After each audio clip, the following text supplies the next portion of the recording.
Bonjour et bienvenue mes amis Capricorne pour votre tirage du deuxième semestre 2022, donc de juillet à décembre, 2023 excusez-moi, donc de juillet à décembre. On va faire un tirage des 12 maisons astrologiques pour voir un peu tous les domaines de la vie. Donc avec le tarot Rider-Waite, avec le Béline astrologique et le nouvel Etelia. Mais avant ça, j'ai tiré une carte pour vous du tarot des rêves de Gaïa. Et c'est la carte du 12 d'eau qui est sortie, enfin en position inversée. Alors tout d'abord, pour vous présenter le conseiller ici, donc on est dans le domaine de l'eau, donc on est dans le domaine de l'émotionnel. Ici, le conseiller, c'est une... on pourrait un peu le comparer quelque part à un psychologue parce que c'est une personne qui est dotée d'empathie, de compassion, qui sait être à l'écoute des autres, qui les écoute sans les interrompre, qui fait preuve de bienveillance. On vient le voir pour avoir des éclaircissements, des idées, des solutions, mais il ne donne jamais une direction ferme à suivre. Au contraire, de par son écoute active, de par son questionnement, il essaye d'orienter la personne vers, d'éclairer déjà son esprit et de pouvoir réussir à trouver les clés par elle-même de la situation. Donc c'est une personne qui a le contrôle de ses émotions et qui sait les utiliser à bon escient. Alors quand la carte elle sort à l'envers, ici on peut nous parler d'un dérèglement un petit peu quelque part par rapport à ses émotions. Donc il y a deux cas possibles. Soit vous vous bloquez au niveau émotionnel pour X ou Y raison et vous avez mis un mur sur vos émotions et du coup ça fait que vous pouvez avoir l'air de manquer d'empathie vis-à-vis des autres, d'être un petit peu fermé, de ne pas vouloir entendre peut-être les sentiments prendre en compte les sentiments d'autres personnes autour de vous, ou ne pas écouter vous-même vos propres sentiments parce que peut-être que vous pensez qu'ils ne sont pas fiables, ou à l'inverse, vous êtes complètement bloqué parce que vous avez trop d'émotions, trop de sentiments dans tous les sens que vous n'arrivez pas bien à canaliser. Donc ici, cette carte, elle vous invite vraiment à faire le point sur vous-même, où vous en êtes au niveau émotionnel, avec vos relations avec les autres, par rapport à une situation. Comment rééquilibrer un petit peu les choses? N'êtes-vous pas trop dur ou au contraire trop sensible? Trouver un juste équilibre et s'il le faut, pourquoi pas demander l'aide d'une personne extérieure pour vous conseiller. Alors, on va procéder au tirage des 12 maisons. Donc, c'est assez long, hein, le temps que je tire les cartes, que je les dispose toutes pour les 3 jeux sur les 12 maisons. Donc, moi, je vais accélérer de mon côté la vidéo. Je vous invite aussi à avancer si vous le souhaitez pour aller encore plus vite. Alors, c'est parti pour les Capricornes, tirage du deuxième semestre 2023. Tirage des 12 maisons.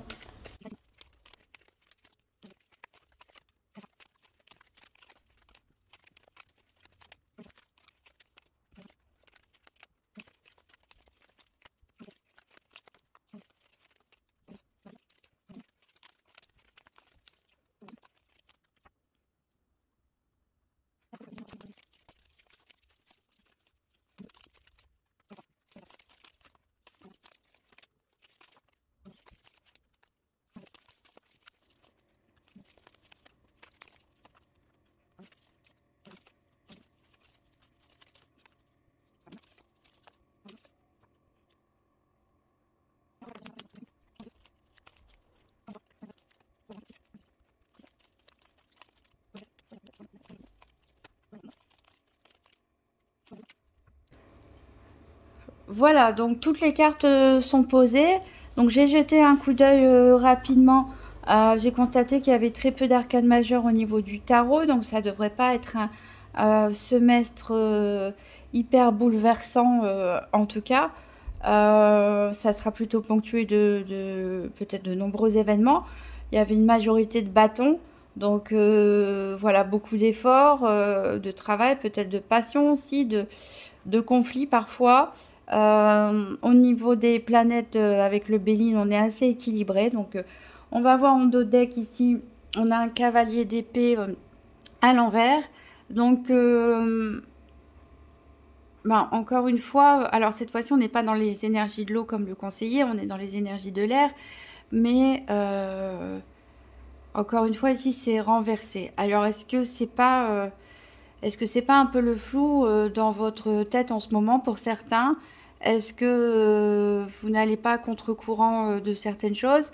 Est-ce que finalement vous luttez pour un combat qui mérite, hein, ou, ou est-ce que voilà, peut-être qu'il y a un peu trop d'énervement peut-être disproportionné pour certains. Ici, voilà, il va falloir rééquilibrer un petit peu les pensées que peut-être qui vont dans tous les sens pour certains euh, et les problèmes émotionnels. Alors, au niveau du Béline, on a les pénates, donc bon, avec les honneurs, etc. Donc, bon, vous allez vous sentir en tout cas chez vous, vous allez trouver un lieu, hein, probablement, très probablement votre foyer, où vous allez pouvoir souffler sereinement et rééquilibrer un petit peu tout ça. Et au niveau du nouvel Étéia, alors on a des efforts qui sont faits. Voilà, donc c'est ce que je disais avec les bâtons, on retrouve beaucoup cet effort d'investissement, cet effort de travail, des efforts en tout cas qui seront récompensés, hein. Vous y mettez de l'énergie, vous y mettez du dynamisme, que ce soit dans votre profession ou une activité qui vous tient à cœur. Alors maintenant, on va voir en détail les 12 maisons. Donc, je préviens d'avance il y a plusieurs types de tirages des 12 maisons. Moi, je place mes maisons, j'ai toujours fait comme ça, comme un cadran d'horloge. C'est beaucoup plus simple pour moi. Alors, on va commencer par la maison 12 parce que c'est la maison des épreuves et c'est elle qui va donner le ton de l'ensemble du tirage. Donc la maison 12, on a le pendu, on a l'eau encore une fois, et on a la concorde avec l'alliance ici. Donc ici, on voit que certains d'entre vous sont peut-être bloqués, se sentent pris au piège d'une situation, c'est possible, où vous vous sentez les pieds et poings liés. Vous avez peut-être un projet, vous avez plusieurs obstacles qui vous empêchent de réaliser ce projet. En tout cas, il y a beaucoup d'émotions ici avec cette eau, des émotions qu'il va falloir apprendre à gérer. Donc, c'est les épreuves, c'est le challenge quelque part, c'est le défi de ce second semestre, c'est de rééquilibrer les flux et les reflux émotionnels et de prendre le temps en fait si vous vous sentez bloqué, au lieu d'essayer de vous débattre dans tous les sens, et c'est peut-être le moment de se poser et d'essayer de regarder la situation sous un nouvel angle, une nouvelle perspective. Et de prendre le temps de se poser, de méditer pour que vos émotions soient plus stables et a priori, vous allez de toute façon trouver un terrain d'entente pour débloquer éventuellement votre situation ou en tout cas peut-être un accord avec vous-même pour réussir à vous apaiser. Donc c'est quand même un tirage, on l'avait vu avec le conseiller à dominante émotionnelle, mais il n'y a pas de grand challenge ici, d'épreuves insurmontables. Donc ce sera un tirage plutôt à tendance positive ou neutre. Alors on va voir la maison 1 qui représente vous à l'instant du tirage, c'est-à-dire vos désirs, vos aspirations, vos peurs, vos motivations, bref, tout le climat psychologique. Et on verra en face avec la maison 8 tout à l'heure comment vous allez évoluer, comment va évoluer cet état psychologique au cours du second semestre. Donc pour l'instant, où on en est? Donc on a l'étoile, donc une très bonne carte. Vous vous sentez protégé. Vous avez peut-être envie de briller, même pour certains. Il y a de l'optimisme dans l'air. On a des projets. On a une situation qui est assez stable, qui est assez ancrée, mais on a peut-être un désir de changement. Ou le changement vous fait peur, parce que vous souhaitez quelque chose de stable, qui est durable, qui s'inscrit dans le temps. Je ne sais pas si c'est un domaine sentimental, professionnel ou autre. Et du coup, soit le changement vous fait peur, soit au contraire, vous vous dites, allez, c'est le moment, je dois changer ma situation, cette situation ne me convient plus, Donc je vais faire en sorte de prendre les choses en main, de faire bouger les choses pour justement trouver cette stabilité qui me manque peut-être pour certains.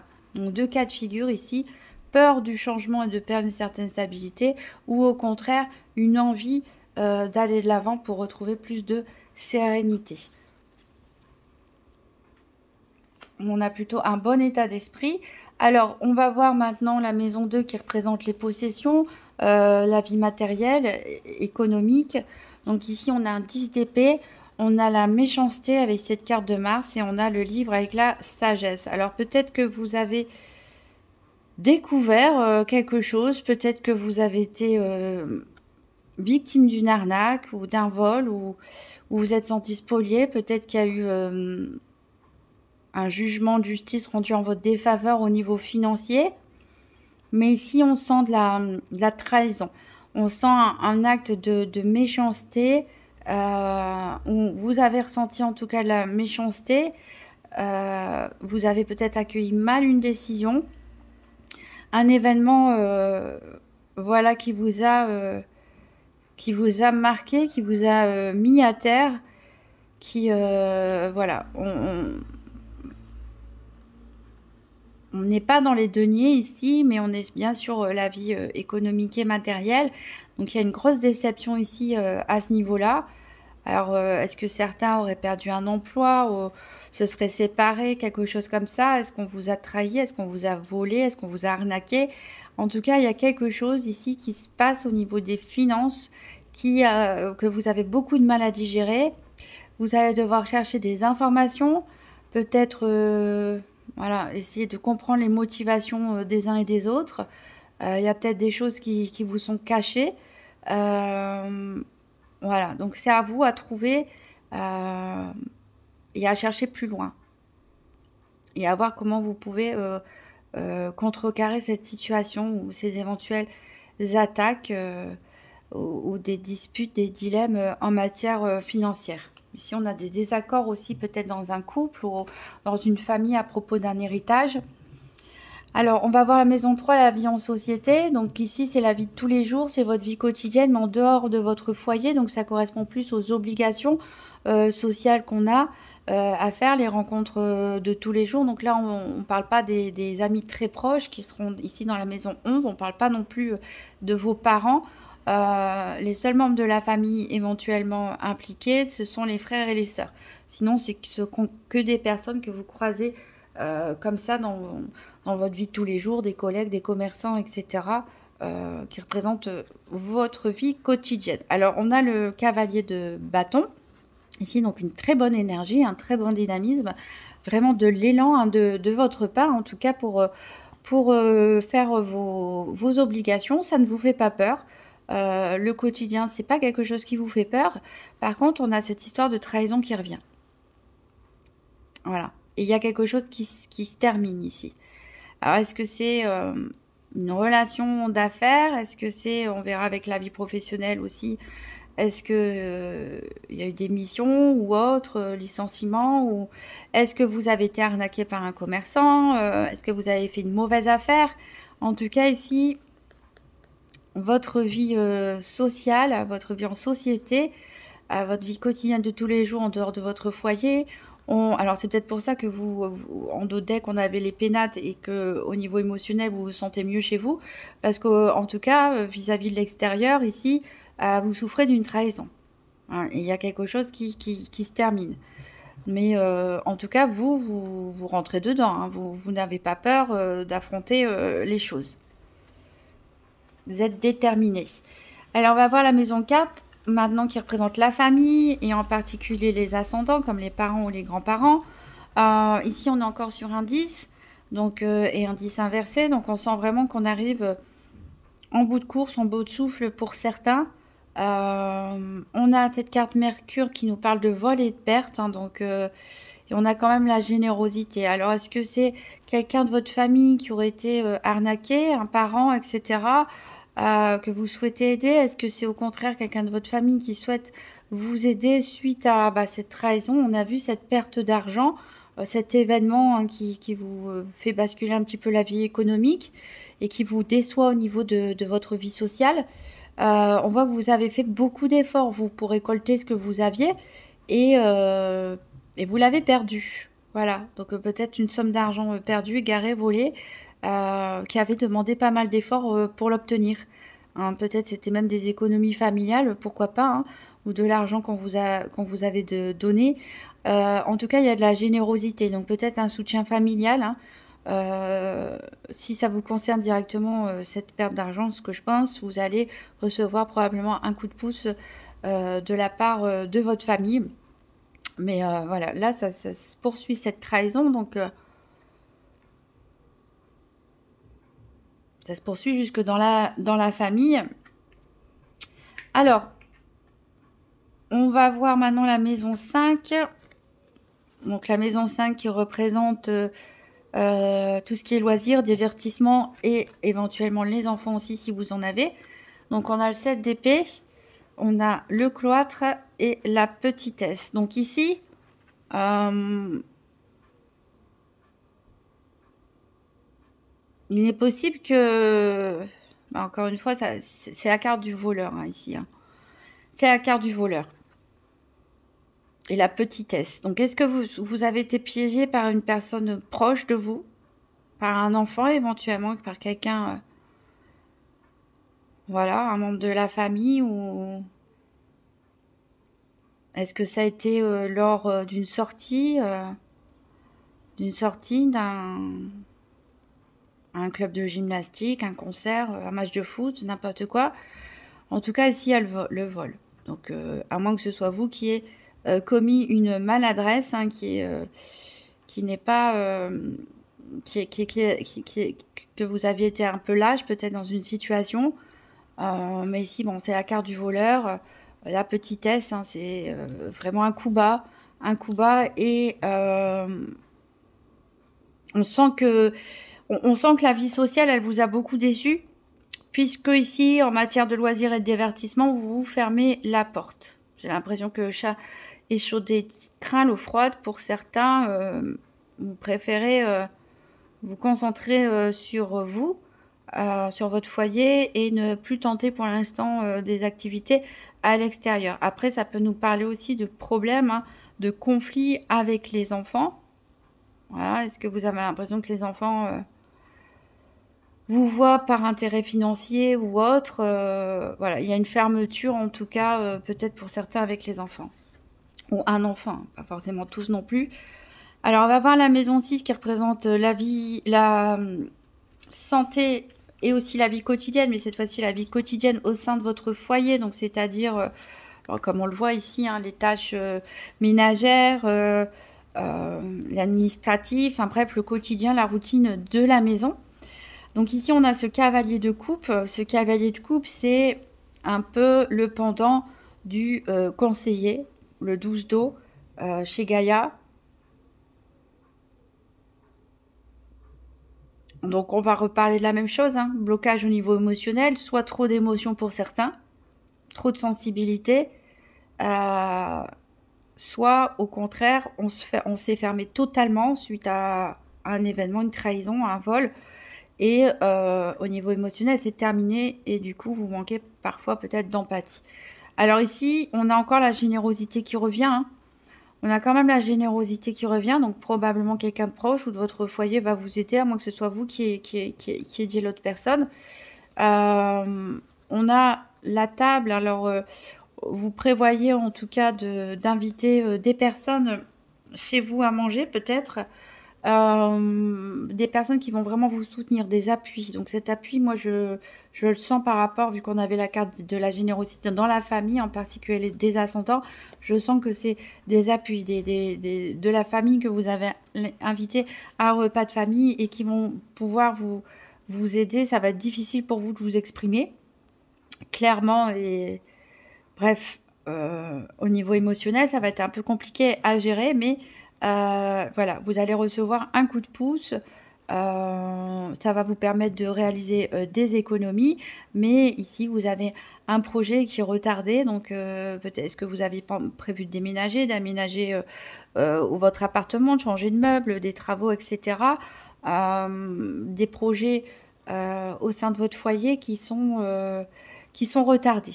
Ou alors ce repas, ce prêt d'argent peut se faire un petit peu plus tard que prévu. Mais voilà, des bonnes choses en tout cas au sein de votre foyer et de votre famille, vous serez soutenu.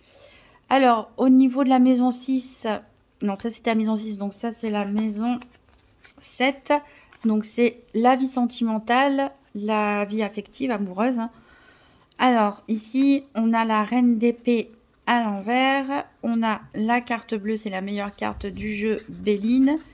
Et on a le soleil avec la nativité, on a le dynamisme. Alors là, c'est très positif pour la vie affective chez vous, mes Capricornes.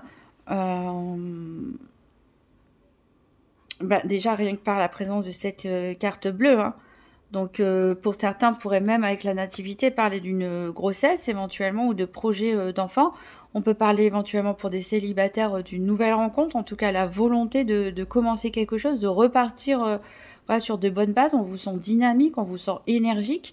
Vous ne restez pas passif à subir votre vie affective. En tout cas, vous prenez les choses en main, vous avez les choses à cœur. Peut-être c'est un nouveau projet aussi que vous souhaitez lancer avec votre compagnon ou votre compagne. Et ici, la reine d'épée, la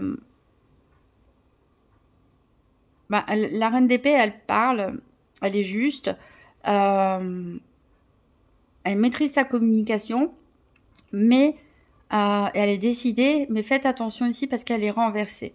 Donc, on a dit tout à l'heure avec le conseiller qu'on pouvait parfois avoir l'air de manquer d'empathie ou de compassion ou de ne pas voir les sentiments des autres ou ne pas les comprendre.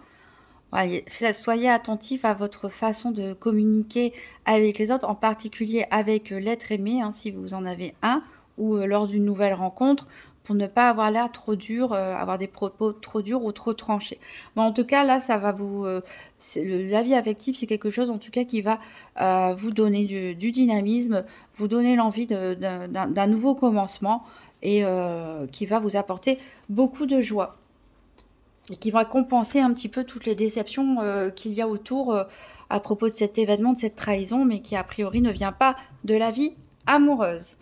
Donc, on va voir la maison 8 qui représente l'évolution au niveau de votre psychologie individuelle, comment vous allez évoluer durant ce semestre. Donc, on avait l'étoile, le changement et la stabilité. Alors, comment tout ça, ça évolue?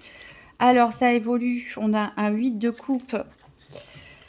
On a la ruine et on a les pulsions. Alors, ça évolue pas très positivement. Pourquoi? Parce que peut-être qu'entre-temps, peut-être que ces événements ici dont je parle ne se sont peut-être pas encore produits ou se sont déjà produits ou sont en train de se produire pour certains d'entre vous. Mais ce que je veux dire, c'est que cet état psychologique reflète votre état avant que ce problème ne survienne. Donc on voyait qu'on était plus axé sur la stabilité, on avait plutôt de l'optimisme, une envie de changement ou une peur de changement. Mais voilà, rien de... Voilà, un bon état d'esprit. Et ici, on voit que c'est compliqué. On a la ruine, on a les pulsions. Le 8 de coupe à l'envers, c'est... on abandonne, hein, on laisse tomber. C'est un départ qui peut même être mal vécu, la fin de quelque chose qui peut être mal vécu. On tourne le dos au passé, oui, mais pas sans regret, pas sans difficulté, pas sans contrariété.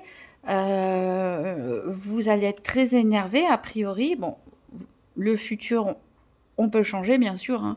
Donc, vous pouvez très bien apprendre à maîtriser vos émotions et ne pas être dans cette énergie de pulsion, ou en tout cas, reconnaître cette impulsivité et la canaliser avant qu'elle ne sorte en propos un peu n'importe comment ou en agissant de manière un peu trop brutale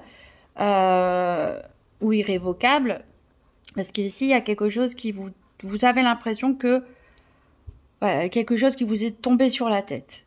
Et il est possible aussi que certains décident de mettre fin, de partir, de quitter leur logement, leur région ou leur travail, de terminer une relation avec quelqu'un. Alors au niveau de la vie affective, c'est positif, donc ça peut être aussi d'autres relations, hein. Mais ça peut être vous hein, qui décidiez de tout détruire, de tout balayer et de partir. C'est pas impossible. Mais ici, on a vraiment une énergie d'abandon, de colère, d'énervement, d'impulsivité. Donc, il va falloir faire attention à ça, à la façon dont vous gérez les événements un peu négatifs dans votre vie. Essayez de vous canaliser sur les choses positives, le foyer, la famille, la vie affective. Il y a des choses positives. Alors, au niveau de la maison 9, donc qui représente les voyages, les déplacements, mais aussi le côté spirituel. Ici, on a le 3 de bâton inversé, on a Jupiter qui nous parle d'héritage et on a l'amertume.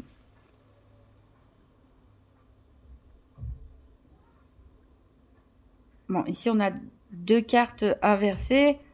On voit que la spiritualité, ça va pas forcément être votre priorité pour certains parce que peut-être que vous êtes tellement blessé que vous n'avez pas plus forcément envie d'y croire à la spiritualité. Au niveau des déplacements, ça risque d'être un petit peu bloqué. On voit qu'il y a une envie de partir, qu'on avait vu précédemment. On regarde à l'horizon, hein, mais on regarde avec amertume cet horizon. Peut-être qu'on regrette des choses qui se sont passées. Peut-être qu'on regrette ce qu'on va laisser derrière. Peut-être qu'on se sent... on sent que c'est un choix, mais c'est peut-être pas un choix très réfléchi, ou que c'est peut-être pas forcément le bon, ou... Voilà, c'est une envie ici de départ, une envie de bouger. On voit pas si finalement vous bougez ou pas, mais on a cette envie. Mais c'est pas... il n'y a pas l'enthousiasme. Il n'y a pas l'enthousiasme qu'on devrait avoir ici. Alors ici, la carte héritage peut nous parler d'un héritage, bien sûr, financier, hein, par rapport à un décès. Ça peut nous parler aussi des racines familiales, aussi de tout ce qu'on hérite de leur part, au niveau de la santé, au niveau des histoires familiales aussi. Peut-être qu'il y a un schéma répétitif aussi pour certains. Peut-être la peur de reproduire ce que certaines personnes dans votre famille ont fait aussi. Mais là, il y a beaucoup de regrets. Je sens beaucoup de regrets par rapport à... Peut-être que vous voulez partir, vous savez que vous allez vous éloigner de votre famille. Donc voilà, là, il y a quelque chose à creuser, en tout cas, par rapport à ça. Alors, on va voir la maison 10 qui représente la vie professionnelle, mais aussi tout ce qui est études et formation. Donc là, tout va bien. 4 de bâton. Voilà, donc on a la stabilité. Alors là, ça représente le foyer parfait un peu. Hein, et de toute façon, dans le foyer, on avait vu que c'était bien. Il y avait des fêtes, justement, hein, des réunions de famille à une table. Peut-être même, pourquoi pas, j'ai dit vous allez inviter des gens, mais peut-être que vous allez être aussi invité à un mariage, à une célébration, n'importe quoi, quelque chose à fêter. En tout cas, on est content. Vous vous sentez bien dans votre travail, en tout cas. Ça, c'est sûr, vous aimez ce que vous faites. On a la beauté, hein, la beauté des sentiments, et pourtant, on a quand même la superficialité ici. Ce qui est assez étonnant. Donc, est-ce que vous vous réfugiez pour certains dans le travail pour fuir vos émotions, pour ne pas avoir à reconnaître quelque part des faiblesses? C'est pas des faiblesses, hein, d'être soulevé et traversé par des émotions, même parfois contradictoires. Il faut juste les accepter, les accueillir, et voilà, et on est humain, c'est comme ça. Mais ici, on a un bel épanouissement, peut-être même pour certains, la réussite dans des diplômes, dans des formations. Pourquoi pas un nouveau poste, un nouveau travail, une bonne conclusion, un beau départ à la retraite pour d'autres. La création de quelque chose de nouveau, une promotion. En tout cas, ici, on a des choses à fêter, on est content, on se sent bien. C'est un domaine, là encore une fois, positif, même si voilà, on a cette superficialité juste au-dessus, mais je dirais qu'il n'y a rien de grave non plus. On voit que c'est une valeur forte pour vous, le travail. Et on va voir la maison 11 avec les amis, cette fois-ci, les amis proches. Alors, on a la reine de bâton. On a Mars avec le despotisme. On a le soleil avec l'élévation. Et on a le désert et l'éloignement. Alors, peut-être qu'il y a un conflit ici. Un conflit. Alors, cette reine de bâton, que vous soyez un homme ou une femme, hein, c'est une personne qui est déterminée, qui est dynamique, qui est déterminée, qui sait ce qu'elle veut, qui a beaucoup de charisme, qui peut influencer les autres. C'est un bon leadership, on va dire. Donc, ça peut vous représenter vous. Après, ça peut représenter aussi une tierce personne ici, un ami ou une amie. Alors, peut-être que cette personne est trop possessive avec vous. Ou alors, c'est vous qui êtes possessive avec elle. Mais c'est une relation d'amitié qui n'est pas saine. Qui n'est pas saine, parce que c'est un ou une amie possessif, qui peut-être veut un peu trop savoir et se mêler de votre vie, qui est peut-être un peu trop présent, peut-être un peu trop écrasant, ou alors c'est vous qui est comme ça vis-à-vis d'elle. Mais ici, on a une relation où l'un des deux se sent prisonnier, où l'un des deux se sent dominé par l'autre. Et pour réussir à sortir de ce déséquilibre relationnel, pour améliorer cette relation amicale ou améliorer tout simplement votre bien-être, là, il va falloir s'éloigner. Donc, c'est peut-être pour ça qu'on a des déceptions et qu'on a un envie d'éloignement ici, qu'on a revu plusieurs fois, un envie de départ, parce que vous sentez peut-être qu'il y a des liens un peu toxiques autour de vous et que vous avez besoin de vous en libérer. Et pour vous en libérer, il faut vous éloigner, mais peut-être qu'en vous éloignant, vous éloignez aussi de soutien familiaux ou autres, de personnes qui sont là pour vous. Donc, c'est pas une décision forcément facile à prendre. Voilà, et c'est possible qu'elle ne soit pas prise ce semestre-ci, puisque là, il y a quand même un blocage avec le pendu, beaucoup d'émotions. Alors, il est possible aussi que voilà, vous trouviez finalement un terrain d'entente. Voilà, je dirais que l'événement marquant là, du deuxième semestre, c'est vraiment cette trahison là, ici, qui a un gros impact financier a priori. Mais ce qui en ressort, c'est voilà, qu'il y aura quand même du soutien autour de vous. Au niveau professionnel, tout va bien. Alors, si jamais certains se sont fait licencier brutalement, qui occasionne une perte financière, ici, de toute façon, on a du succès, hein, on a de la stabilité. Donc, on s'en sort bien. Au niveau affectif, vous gérez. Au niveau familial, au niveau du foyer, vous gérez aussi. Donc, j'insiste sur le fait qu'il y a quand même pas mal de cartes positives. C'est surtout vous qui devez apprendre à gérer votre impulsivité quelque part, à gérer vos émotions, à ne pas avoir peur de vos émotions aussi. Voilà, et à prendre un petit peu de recul sur les choses, à essayer de voir le verre à moitié plein plutôt qu'à moitié vide. Alors, justement, en parlant de verre à moitié plein, moitié vide, on va prendre un dernier message pour vivre les principes Toltec au quotidien. Donc, les principes Toltec sont issus d'un livre qui s'appelle Les 4 accords Toltec.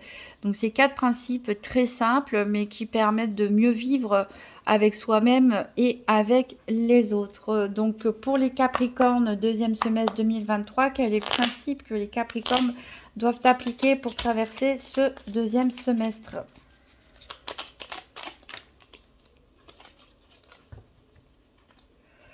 Alors, c'est violet, donc c'est par rapport au premier principe Toltec qui dit que votre parole soit impeccable. Donc ça ne m'étonne pas quelque part, puisqu'on avait ce cavalier d'épée à l'envers, on a une reine d'épée à l'envers. Je vous ai dit, faites attention à vos propos qui peuvent éventuellement être trop tranchants, trop durs, avec certaines personnes en tout cas. Ici, on a je t'écoute avec bienveillance. Savoir écouter l'autre, ce n'est pas nécessairement le conseiller ni lui donner notre avis. C'est aussi savoir faire ce bavardage intérieur qui mène au jugement. C'est aussi rester silencieux pour lui laisser toute la place. Alors je trouve ça très fort parce que c'est exactement ce que je vous disais au début avec le conseiller, que c'est cette personne un peu comme un psychologue qui sait écouter et qui ne donne pas de direction, qui ne donne pas de réponse, mais qui par son silence et son questionnement amène l'autre à trouver la solution de lui-même. Donc voilà, essayez de mettre en place, excusez-moi, ce principe, puisque ça semble important, vu que c'est le conseil de Gaïa et c'est aussi le conseil des principes Toltec. Donc essayez de méditer à tout ça, surtout quand vous serez sous le coup d'une émotion un peu négative, une colère, une déception, une tristesse ou autre. Essayez de voir aussi qu'en face, les gens ont leurs soucis aussi, ont leurs émotions. Et voilà, soyez cette personne attentive.